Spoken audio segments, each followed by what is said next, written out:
you like. If you like something, tell the world. If you don't like something, tell us. We'll fix it. If you really like it and you're good at forgery, fill out 20 of them each. There you go. There you go. Well, thank you for that introduction and starting off with a very upbeat song. I had kind of a little sad kind of a song I was going to play at first, but I think I'll just leave it at that. I had something in mind. Actually, I had on my mind about Janice Cleary. That was on my heart. But in lieu of time, let's get on to the sheet music, okay? Maybe at the end I'll play it for you. This is the sheet music collection. This is the title of the talk. I'm about Charles Templeton. First of all, for those that have not been to this talk before, I'm going to kind of tell you the ground rules for how we do this.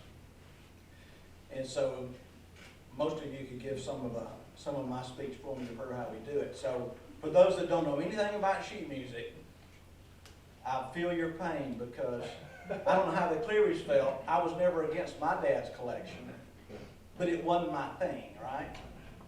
So, because I think we have a lot of commonalities, I'm guessing, somewhere in your family like that. So I'll bore you with a little of my background so this will make a little more sense as we go through it. So Dad gave his collection back in about 1985 here, and he kind of checked the box on that. You know, I've done that. I think one of you told me your mother had many topics in her life or whatever. Well, Dad was that way too. Many chapters that you wouldn't think had anything to do with each other.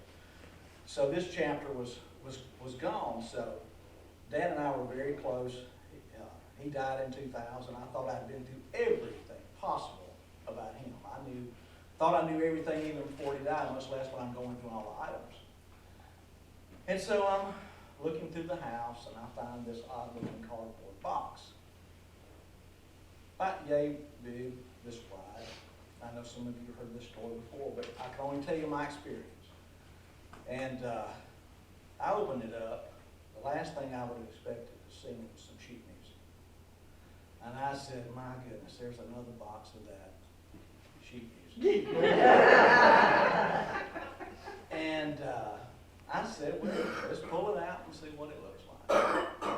And I got through a couple of covers and thought, that's interesting. I wonder what time my show starts. And after about 20 or 30 of them, I get a little emotional twinge of something struck me, of emotion. And then I giggled at a couple, and I started crying at a couple. I hate to tell you that, but we men do cry. And before I got to the end of that, what turned out to be about 1,500 pieces of sheet music, I was hooked on sheet music. Now, I don't care what the song sounded like. I was interested in the covers. And as we formed what you see here, the library and our family working together, Dave Jason turned out to be the person who came down here to show us how to do a festival and the other outreach things that we've been doing. And so he was my mentor. And he taught me about sheet music. I'm not the expert that Adam and others would be, or your mother, but I've learned a lot, and I really enjoy it, mostly for the covers. But I do enjoy the other parts about it. I don't read music, so I can't enjoy any of it. But I enjoy the covers, and I love studying about it. So it's been a joy having that marquee back there, and every year taking hours of joy in order to decide which covers to go display back there. So when it came time to do it for this year, we sure wanted Charlie Templeton. I don't know if he ever collected with your mother. I like to think that they did, but I don't know that. But I like to think that they're having a good time together talking about war stories and finds and stuff. But, I got the Excel spreadsheet of the items, and, I'm left-handed and I do everything backwards. So I have to start with the 46,000 and work my way down. I think I told Stephen I was down to 3,500 at the last report, but we narrowed it down. Jennifer was a great help helping us come up with some, it's just so massive you can't go through all 46,000 actually. So we narrowed it down, and so this is what the presentation is about. And we tried to personalize this on something we thought that might be meaningful for your family.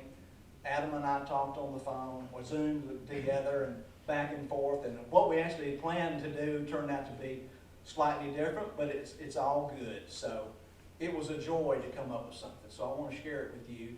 And you're going to teach me something, and hopefully I'm going to teach you something, because every time we've done this, we've all learned something about what's on these sheets, that somebody saw something that somebody else didn't see. So if anything's fair game to talk about, okay? And now this needs to be over at what time, 10? I mean 11? 12, whatever. We're going to make sure we hit the deadline. So some of these we'll go through real quick. But we also don't want to miss any opportunity if Jeff or Adam has something to add to, or anybody else wants to play a piece or something. And I will tell you this, Connie, there's going to be a little presentation at the end. We're going to surprise you. All right. Number one is, oh, how I hate to get up in the morning. My theme song. Right. Urban Berlin. I know Dad had a huge section just of Urban Berlin. I know your mother did as well. So we wanted to pick that out. Some of these things are common. Some of these things are really rarities. But if my memory is correct, he's a soldier. Urban Berlin is a soldier in World War I, and he wrote a song because he hates to get up in the morning. He's now have a routine he didn't have before. So that's good. And that's from 1918. Now this is interesting. Those that are familiar with Blind Boone, African-American composer, I think of it as Ragtime. If you've been to Columbia, Missouri, there's a museum there that has his unbelievable piano. You want to give a synopsis if they don't know it, and stand up and tell them if you want to. I hate to stand up, but This is our presentation. sure. Well, Blind Boone was really more of a classical pianist. He played Chopin and Liszt, and just by coincidence, I hadn't thought about him for a while. I just finished reading the whole book on Blind Boone from cover to cover. It's fascinating, you know, he couldn't see at all. His eyes were taken out when he was 6 months old. But they basically said he was so good, he could repeat any performance that he heard after one listening. And he was so good that he copied the other guy's mistakes. That's how good he was. But he wrote a couple of ragtime pieces, and this is fascinating because it's from 1892, which is before there was such a thing as ragtime. So this is, you know, like a spiritual piece that Blind Boone wrote. I've never seen a copy of it anywhere. Never. I have not either. Of course, he wrote it in the jargon of which, you know, it's the way he wanted it to be. I don't think he was illiterate or anything like that, but he wrote it in that way. And I read the words to it, and it is spiritual. You know what was in that book I never knew is Blind Boone sang. He sang these songs. And Yeah. another thing that was, you know, even though he was primarily a classical performer, he did play rags. Towards the end of his show, he'd look at the audience and say, let's bring the cookies down to a lower shelf so everybody can enjoy it. That's when he played the ragtime. Interesting. Well, I just thought it was because we think about his. Well, actually, we don't have any Blind Boone pieces in the Templeton collection, and Janice had. Well, except for the two rags he wrote, you cannot find any of the other Blind Boone music. Okay. The waltzes, the songs, they're extremely rare. Okay. Yeah, Well, except if for the Janice two didn't rags. have it and we don't have it, it's probably not to be. But Anyway, we wanted to make sure we had a Johnny Mercer piece that I know that was something she very liked, so we just kind of picked one, the musical, There Blues in the Night. This is really totally off base, but I did notice something until yesterday when I was looking at this. Lloyd Nolan is one of the actors. Now, again, off topic, you mentioned U.B. Blake and others that were in your life. Now, Lloyd Nolan wasn't best friend of the Templetons or anything, but one of the other lives that my dad has was in the music business, record bit. He had a foundation to make patriotic music and religious records. And he had a board of directors that, well, he didn't call them, he called it a board, advisory board, that's it. They gave him permission to use their names for whatever purpose. They trusted him. Bing Crosby, Buddy Epson, John Ford, the music director. I could go on and on. Bing Crosby, etc. Lloyd Nolan was one of those guys. I didn't think about that. All those other fellows worked for your dad's? They didn't work for it, they were on the advisory board of a Oh, they were on the- foundation had. Really? Yes, yeah. So I'll give you a knew presentation, that's nothing to do with the Templeton collection. I'm just throwing that out there. You know, it never Well, in a was a sense it does, connection. because he probably collected sheet music from those Right. men's movies. Probably, Yeah, I guarantee you there's some in there. but anyway, a few of them came to visit us, but not all of them. Anyway, shuffle along. That's right, that never gets old. And I didn't know that was offensive to yesterday, but anyway, that's 1921, and there's something unique on that one. Do you want to tell me? Yeah, so this is the copy that U.B. Blake autographed. It says, "To Mrs. Janice Cleary," right on the cover. Nice. This is not the first edition of the song. The first edition would have had the cover from the Broadway show. And Broadway show sheet music often did not have as good of cover artwork. It was just the title of the show and a list of the songs from the Broadway show. But this is an early copy, probably from the same year of the show, 1921. The copy that you saw in my presentation yesterday was later. It had Harry Truman, the president, on the cover of the music. So that's what this is. Hey, Adam, Yeah. let's just play through one chorus. Oh, sure. Even sing All right. before you There you sing. go. It's wild about Harry. What key? C, E Yeah, flat? sure, let's do the verse too. I don't know the verse. All right, let's skip the verse. And One, two, three.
Real quickly, he originally wrote it as a waltz. Right. His lady Lottie G said, "I'm not singing a waltz, I'm a hot singer, go write me something else." Yeah. So he went home and he had his bourbon and his cigar and he hung around. And he came back in the next day and he said, "I got a brand new song for you, Lottie. Let's hear it." And instead of this, she got She said, "That's great, it's so much better than the other one." That's great. All right, let me tell you another couple of ground rules for how we do this.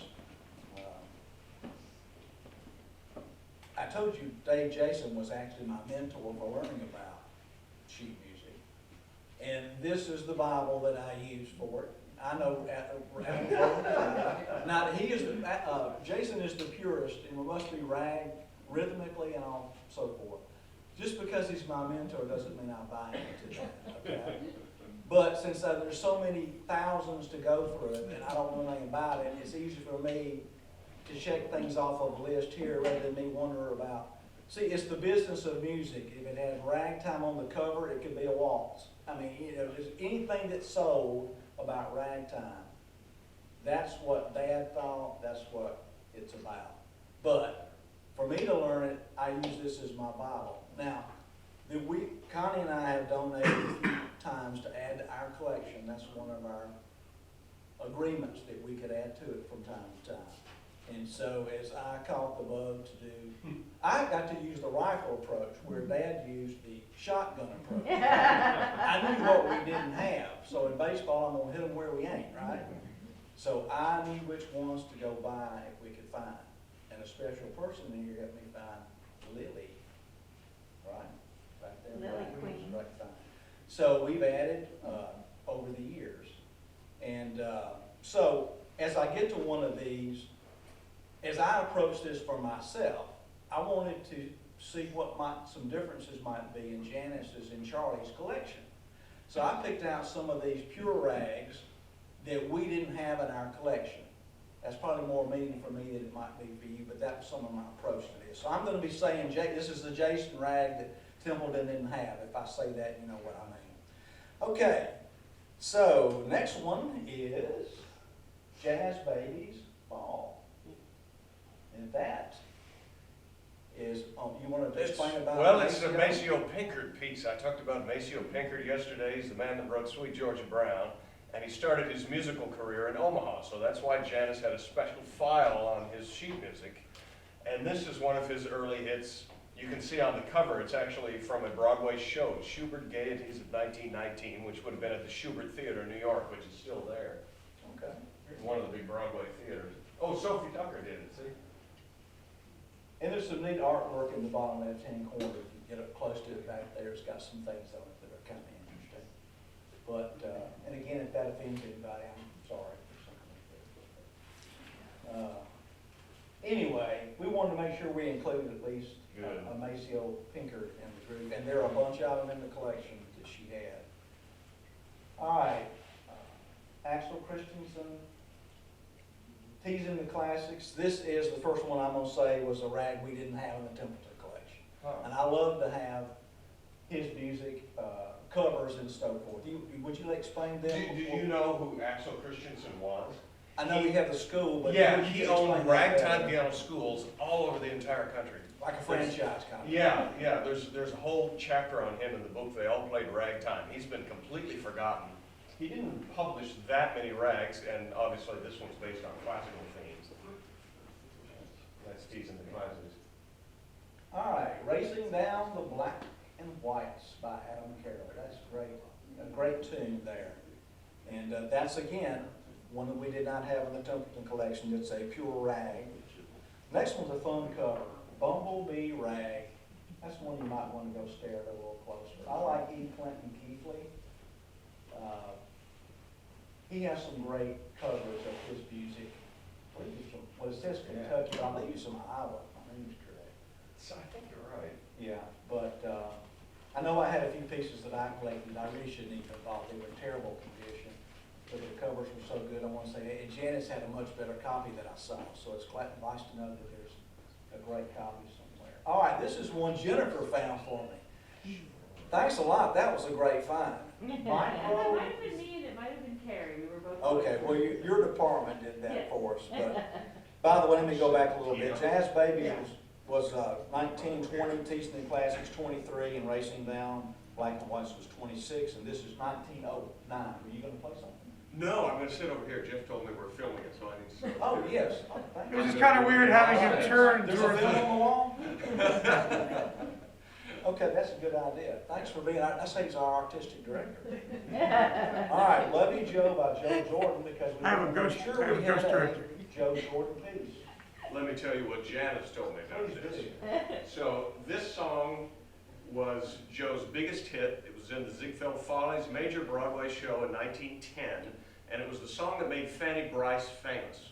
Now when she sang this at, I don't know what theater it was on Broadway, but it was, the audience loved it so much that Fanny Brice had to take 14 curtain calls. Wow. And Janice told me this is a well-known story about the composer, Joe Jordan. When when the song premiered, he was not allowed in the theater because he was black. And she said that he stood on the street and walked up and down the sidewalk and cried when this happened. And Fanny Brice took 14 curtain calls, and towards the end of his life, he told the story to Janice Cleary, and she said it was the saddest thing she ever heard in her life. So that's the story of the opening night and the song Love You Joe. Yeah, great cover. Yeah. Yeah, I can play it. Play it, Adam. I'll just do the chorus. All right.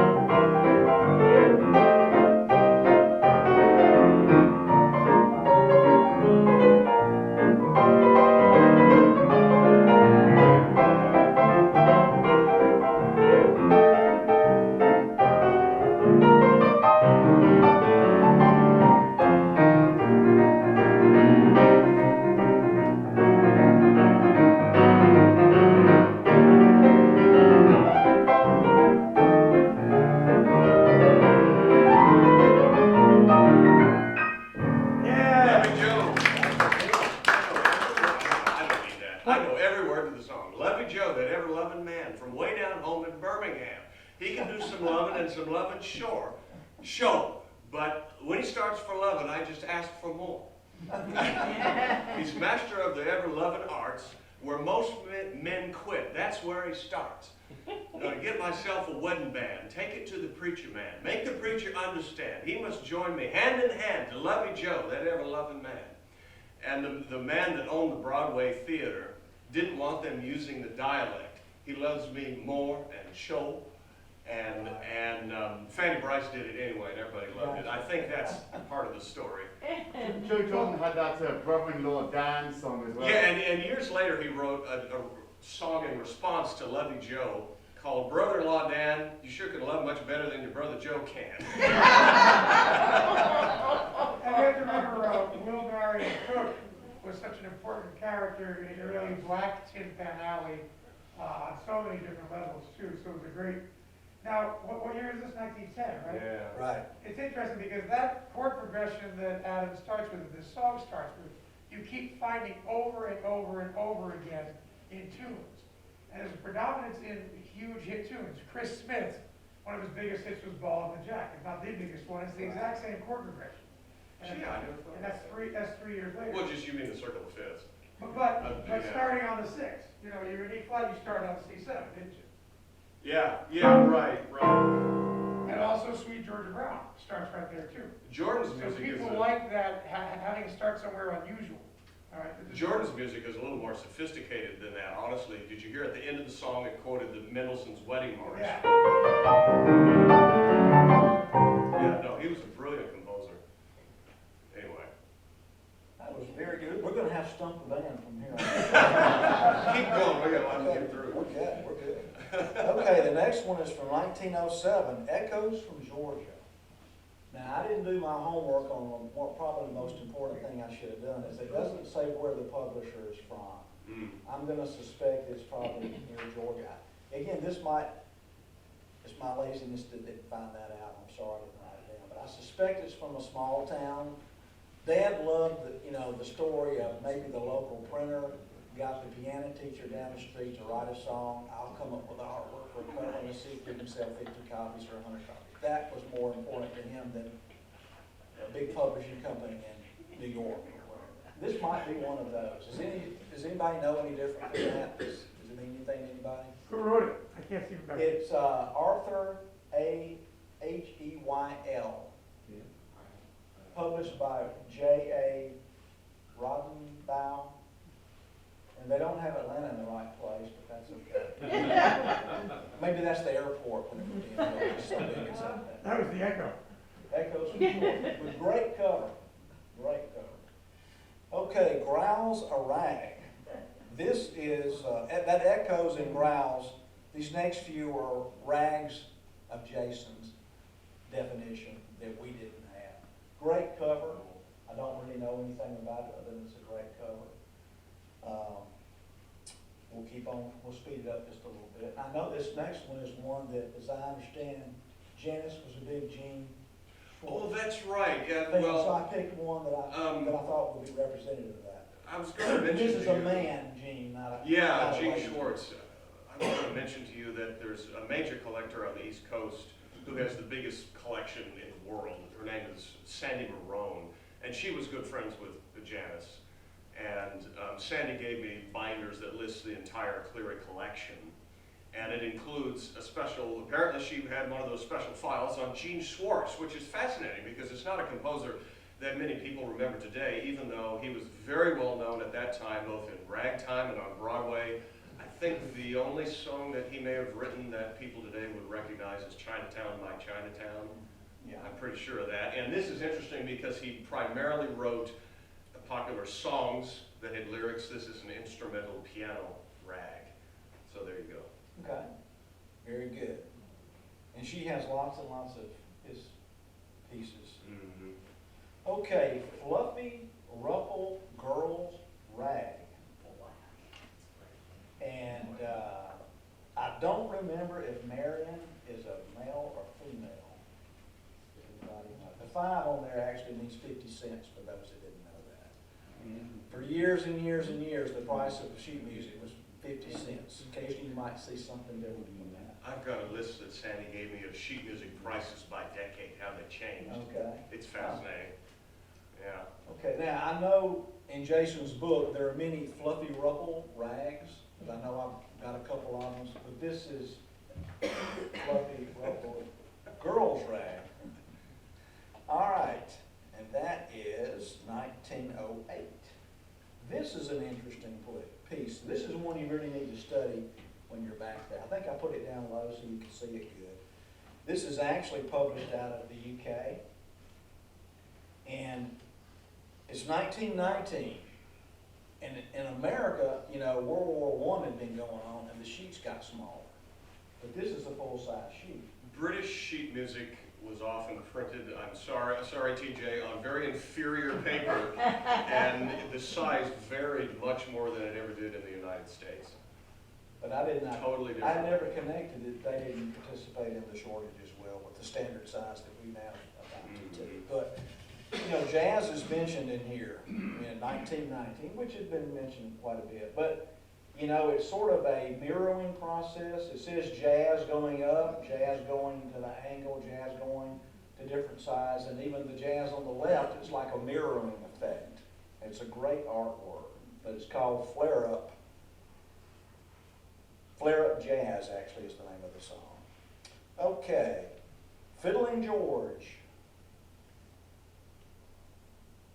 Published in Texas. Published in Texas. That firm did a lot of ragtime.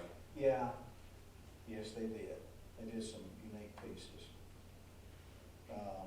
Okay, Fern Leaf Rag. Now, the reason we picked this one, not only is it a rag that we don't have in the Templeton collection, but it's got Kearney, Nebraska on there. That's a connection to the Cleary family at all. I don't know much about the tune other than that. The Japanese rag. I don't think we've ever had displayed one that had that. But the person, if you look at it close, she doesn't look oriental at all. I don't know that that matters. This is from March 02, 1902, I think. You Something like see that. the man's name on the top, it says dedicated to Monroe H. Right. Rosenfeld. You know He was the songwriter who named Tin Pan Alley. I did not know He that. came up with that name in a newspaper article somewhere. But this is a really old rag. You would think by the time Ragtime was starting, you would think that wouldn't be something they would go as a title until they had kind of used up all the pickles and peppers and all the fun titles that they had, but. They were equal opportunity offenders. That's true. Everybody, if you weren't offended, They you made fun weren't, of everybody. right, you're offended if you're not offended, so. Hey, on that earlier one about Georgia, the fiddle player, I'm sorry, Fernleaf, go back to that one, sorry. Fernleaf. Whoa. It's got a, We went too far.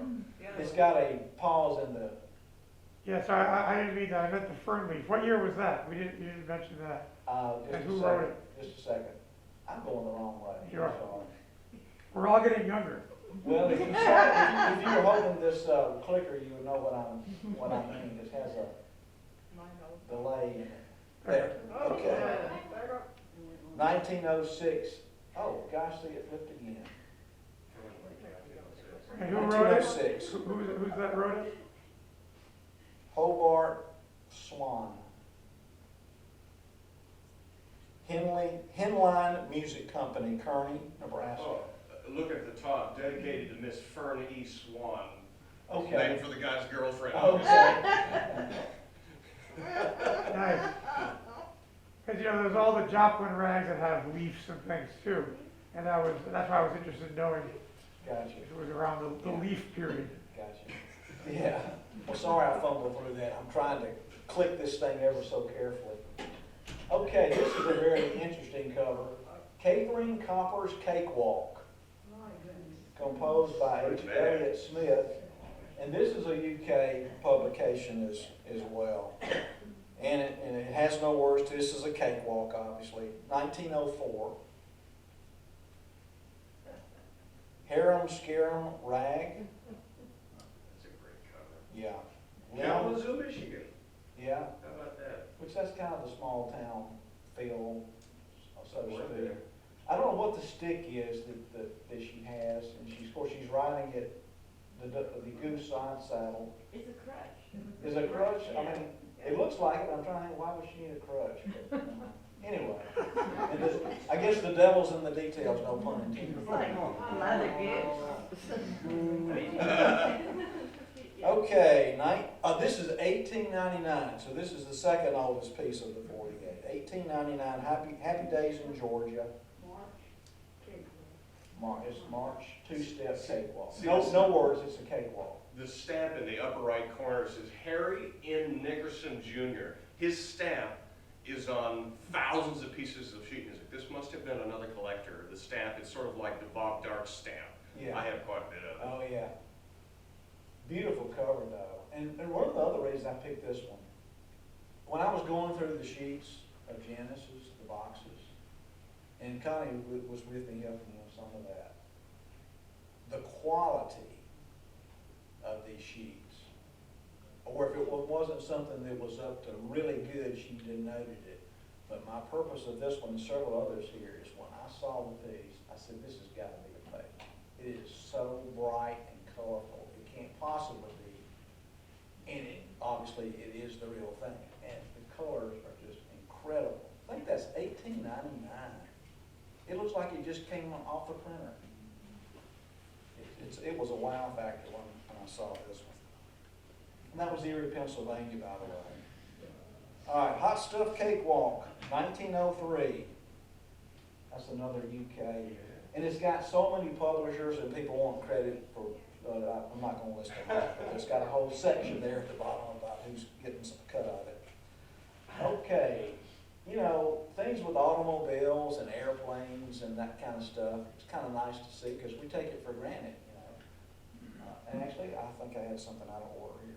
Adele Marie song, so I'll come back to automobiles in a second. I picked this because it says Columbus, Nebraska. Do you know where Columbus, Nebraska is? It's west of Omaha. West of Omaha. 50, 60 miles, I think. Okay. But this is Adele Marie song. And I bet that's almost semi-classical salon music instead of saloon music. it could be. Yeah, almost, I guarantee you. If my memory's correct, I can't tell if that's, I think it's 60 cents. Doesn't it have a 6 on it? Oh, yeah, it does. It says 60 right there. So Sure that's does. kind of unusual. Huh. 1916. Well, it's definitely a highbrow to Yeah, it it. must have Yeah. been classy. Yeah. But anyway, it is a beautiful cover for sure, even though it's just 2 colors. But, okay, this is the one I thought was an automobile. Automobile Deal. A Song of the Motor Car, words by Clifford Berkeley. Now, you probably can't see it because the piano may be in the way, but at the bottom it says Northeastern Automotive School in Boston, Massachusetts. So the publisher was the automotive school. It wasn't a publishing house. And it's always fun to see automobiles, and of course you're seeing, this is one you might want to study back there, but it's a guy with a wagon and a horse racing this newfangled thing, the automobile, to see who can actually go faster. So this is from 1905. And that would be extremely rare because if it was an individual concern publishing it, they were not distributing it. Right. You got it when you went to the dealership to check out a car, maybe as a gift to purchaser, just even to show up. In You sheet wouldn't have found music terminology, that's called a vanity press issue, vanity press Okay. sheet. Very good. Okay, this is one, the business of music. Baseball didn't have a darn thing to do with this, but you probably sold a lot of copies because it said the baseball glide. It's not that song. It's got some great words to it, but I won't go into. Actually, we're going to sing a song together in a few minutes. We're going to memorize it, so be ready, be thinking about that. All right, I picked this one. Goodness. This is from Bozeman, Montana. Not a lot of rags or whatever written from Bozeman, Montana. And the main reason I picked it wasn't just that. Again, it was the colors, the richness of the colors. Can you read the inscription on the bottom? Cordially dedicated to Queen Winifred I and citizens of Bozeman and County of Gallatin, Montana. Wonder what that means. What year is it? 'Cause they That is still have a 1909. Speed Festival up there. Yeah. I've been to- Okay, but this is 1909, but it looks brand new. I mean, it is just awe-inspiring to Was touch Queen that. Winifred maybe the queen of the Sweet Pea Festival? I bet you, yeah, that's what I'm I bet thinking, it is. yeah. Okay, So that would be Vanity Press. Yeah, that would be considered a vanity press. the bunny hug. Now, you may have seen this one before. They're actually, this is not technically, well, to Jason, this is not in his book, okay, so it is a rag.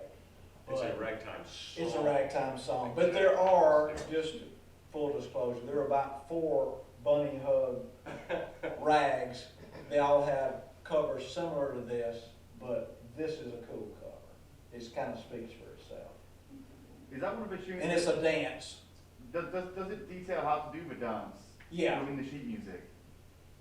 Part of the words kind of explains the kind of how to do it.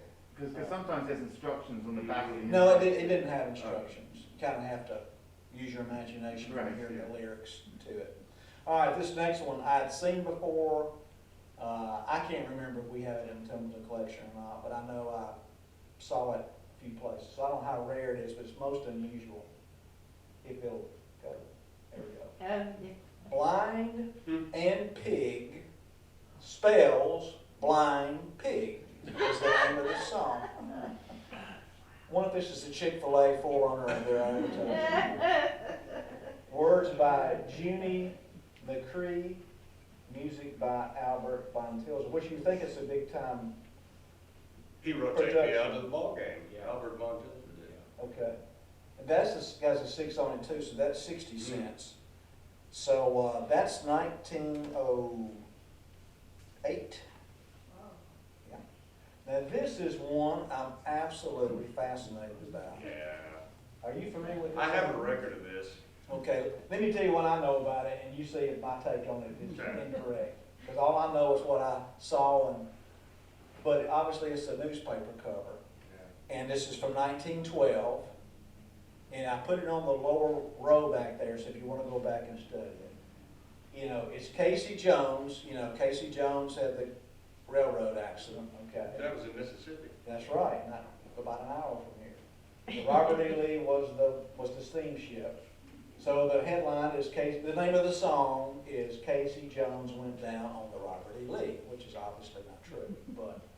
And all the different sections of the articles have unusual, you know, titles of the sub-articles that are kind of interesting. But you know, in my childhood and teens, we had the 2001 Space Odyssey, you know, by the name of the movie, you know, it was so far off that we couldn't imagine 2001. Well, if you look right below the Daily Scandal, it says Thursday, I'm not pronouncing this wrong, no wonder, not November, no wonder 2001. Why? I haven't a clue. Well, I mean, if you look at the titles of some of the smaller articles, the whole thing is very satirical and very clever and very funny. And the So words that's are why- great. The words are really good. So that's why it's no wonder, I'd love to get it, to just check this one out. So the composer of the piece is Clarence Jones, who was one of the great Somebody black kind of jazz and wondered. blues pianists, Oh, who made a God. lot of player piano rolls. And I did not know I that. have that in my file on Clarence M. Jones. I got on Mother Google and found this, but it didn't have anything with red ink on it. And to be honest with you, when I actually when I got it out of the cover, out of the Genesis cover where she had the year in the lower right corner, I wanted to make sure, I thought it might have been a reprint or something, but no, it's the real thing. So maybe it's one of the rare copies that had red ink on it, because the one on the internet did not. Okay, this is just a fun cover, no particular reason other than that. 1906 from Chicago, a big house doing that. That hand-played rag, this is one of those that we didn't have in the Templeton collection from 1914. Do you know anything about that you want to comment about?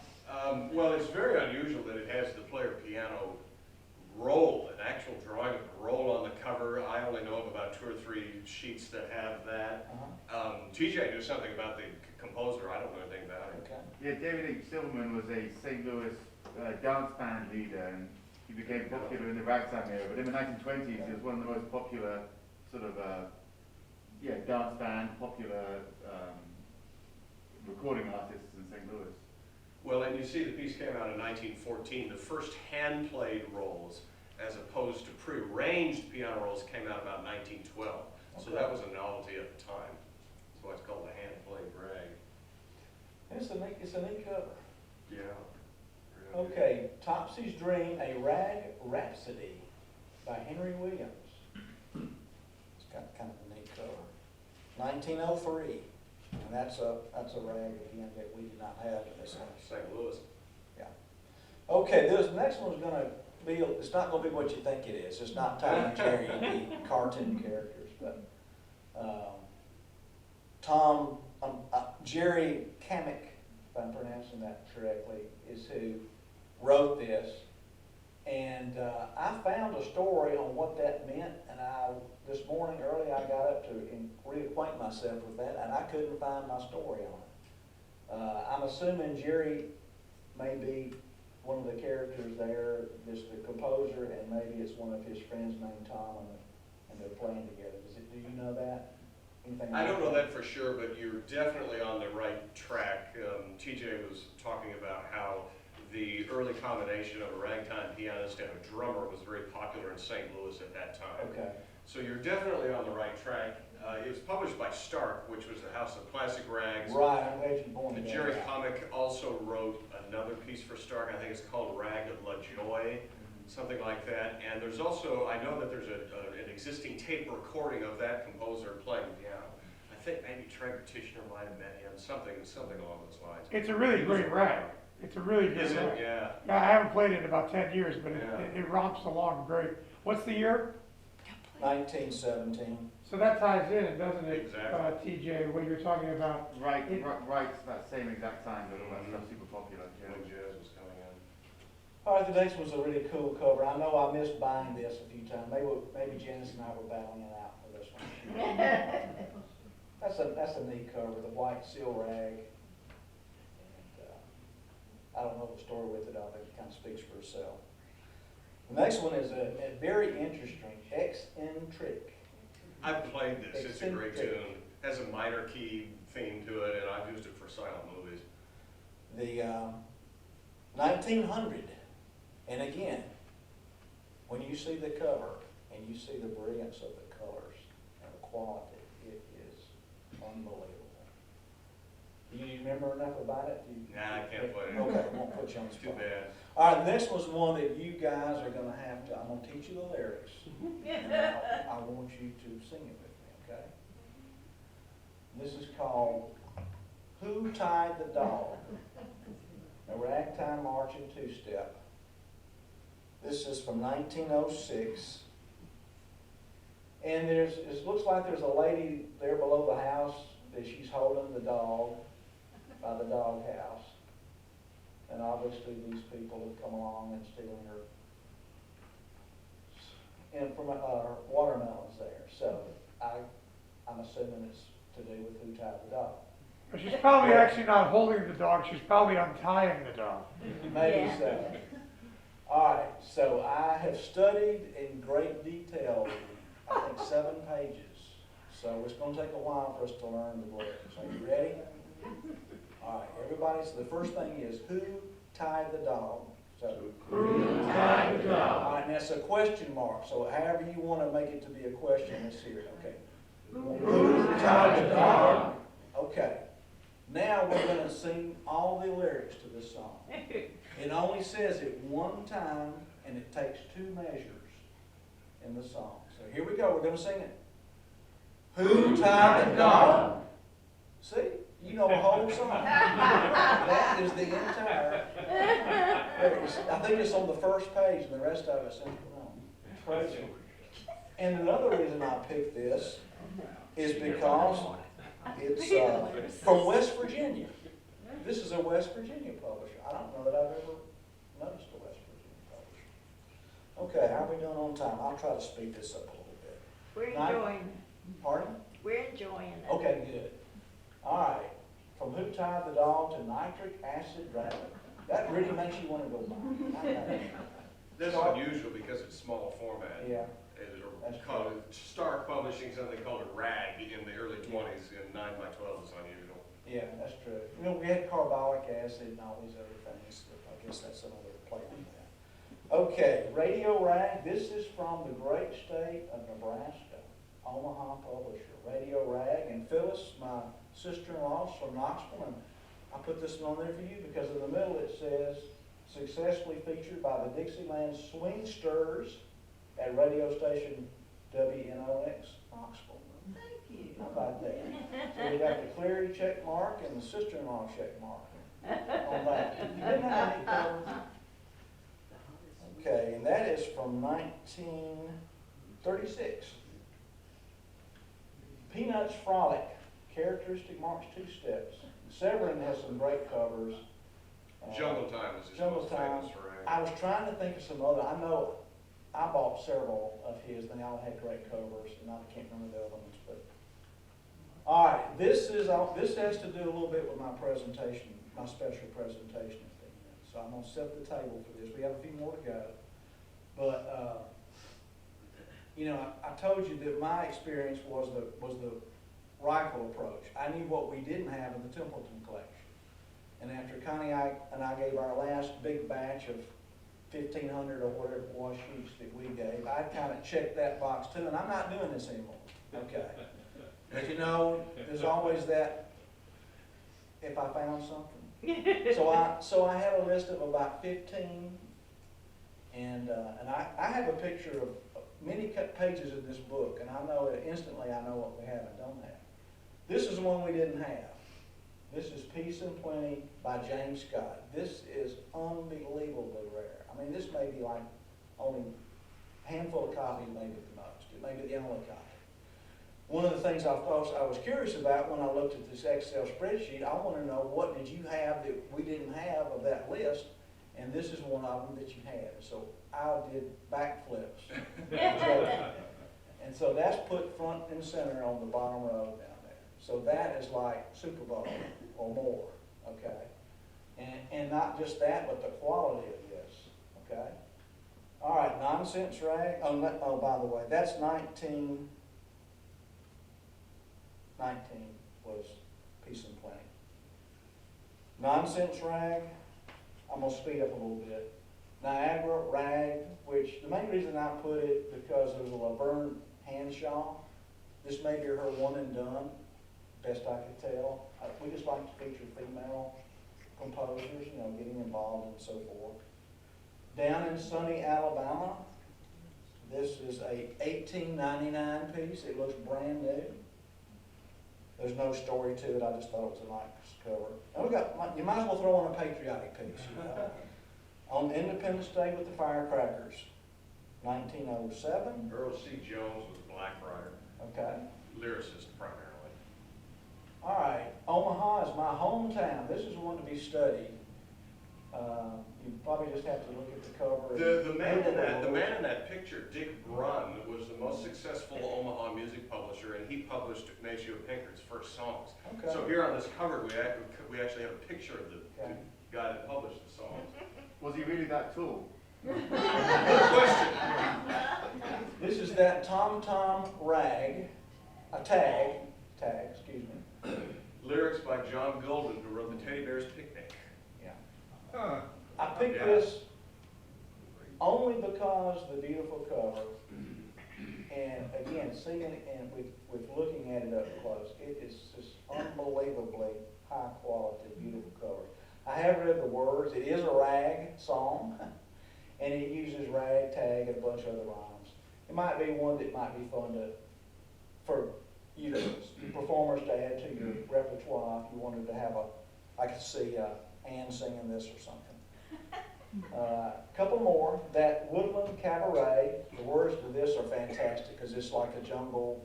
All the animals are getting involved in the song, and it's just a great cover. The last one is I picked this because I wanted to show an airplane.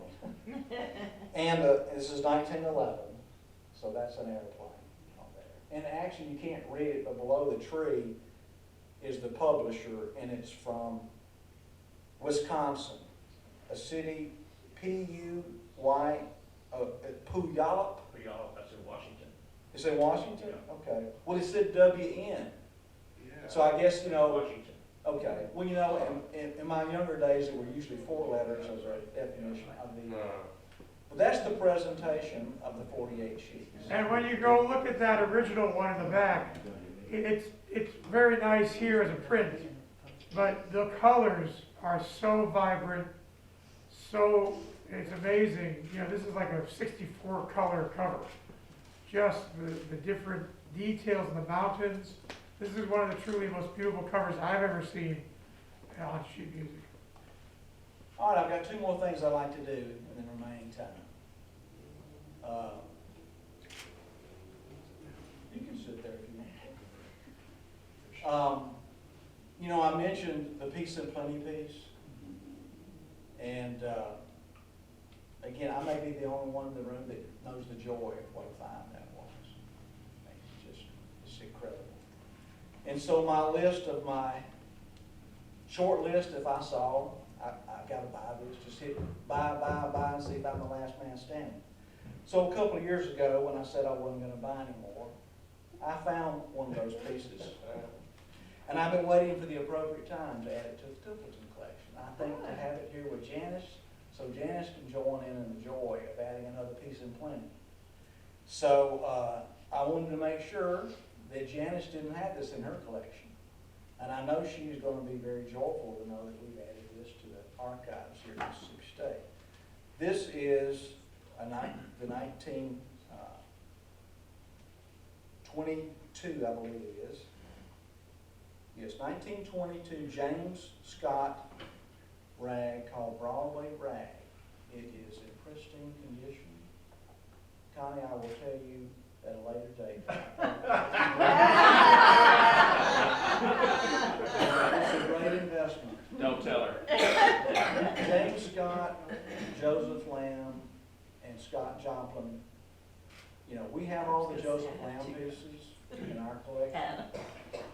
We had all but just a few of the James Scott and Scott Joplin. Janice, Magnetic Rag was one we were going to try to put up here. You have several of those, so you saved me some money. But I figured if Charlie Templeton and Janice Cleary couldn't come up with Broadway Rag, if we found one, we ought to put it in the Mitchell Memorial Library. So Connie and I would like to present to the archives Broadway Rag.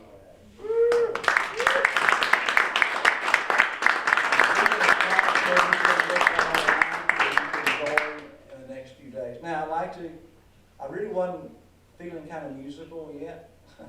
Jeff's got me in the mood, I guess, for playing the first song, but I'll close with something a little bit emotional to me, and I'm going to see if I can play this for you. In 2010, during the festival, and for the Clearys, we're from Starkville. My mother got hospitalized on that week, and after a great Friday night, Saturday morning, she passed away. I was a bowl of jelly, of course, all day long on Saturday with the festival. You know, what can I do after she's passed away? So what better way and fun to come be with my friends and enjoy music. So that night, I wanted to open the show with a song that was on my heart. And so Adam was there that year, and now he's back, and now Janice passed away this past year. And I just thought it might be a connection to play that song for you. I haven't played it in forever, but I picked out enough I think I can get through it. It's a song about the Beatitudes. And how I learned it, I went to St. Louis with a guy to a music concert, and a guy named Wayne Watson, a Christian artist, was playing some music. I never heard of it. I bought a CD, listened to it on the way back, and that song spoke. I don't hear words, I hear chords. Wow. And I finally heard the words to the song. So I'm not doing the Bible verse for you, but I'm telling you, I'm thinking about the Beatitudes. And I know Janice was a person that had those qualities that she practiced. And I know my dad did too. So I like to play my rendition of that song, which sounds absolutely nothing like Wayne Watson's song. But I'm gonna give him credit because that's what I'm feeling, okay? And that one in the show, in my section. So this is called Blessed Are. Okay? And it's a very strange song.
What's next, I believe is, well, first of all, how about one more round of applause for both Adam Swanson and Chip Templeton's presentation and also that beautiful music edition.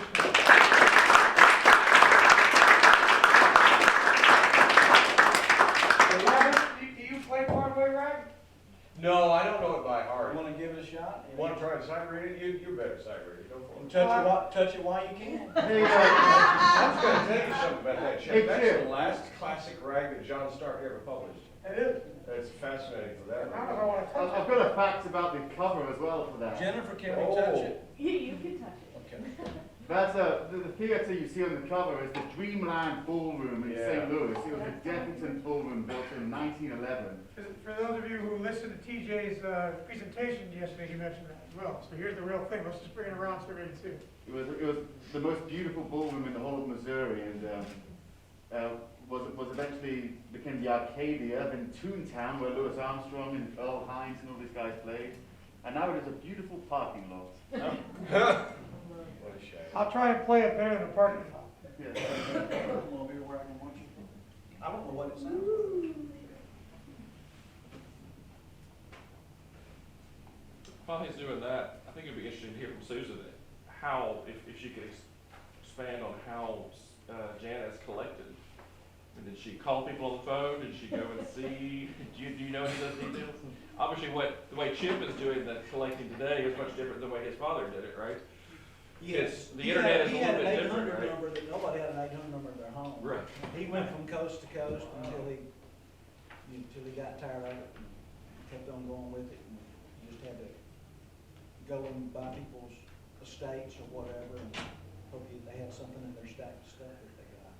Did she pick, like, I think someone said yesterday she bought some of the Lester Levy collection. Right. Did she do it by collecting, like, huge pieces, or? Well, I think, I don't know, she was on a lot of lists, back in the day. I think there was a newspaper that would list things.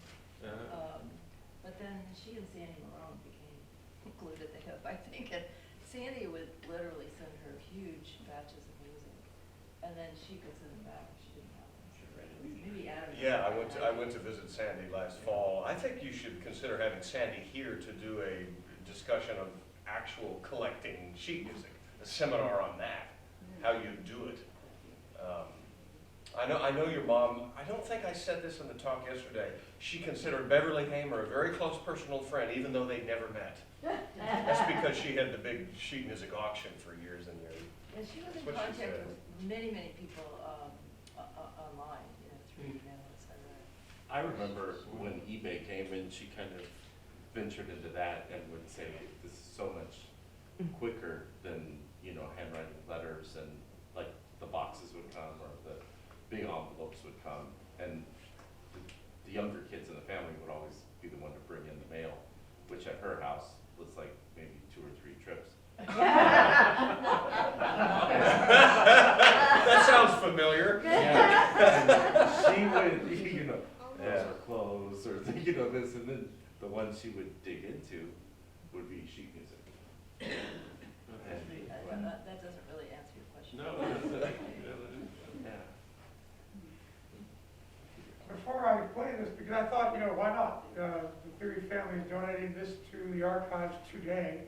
We should hear it. But I should ask Donald, is this rag you play? No, it isn't, unfortunately. All right, well, then forgive my mistakes. They're on your own. I am. I'm really hoping somebody can cover me.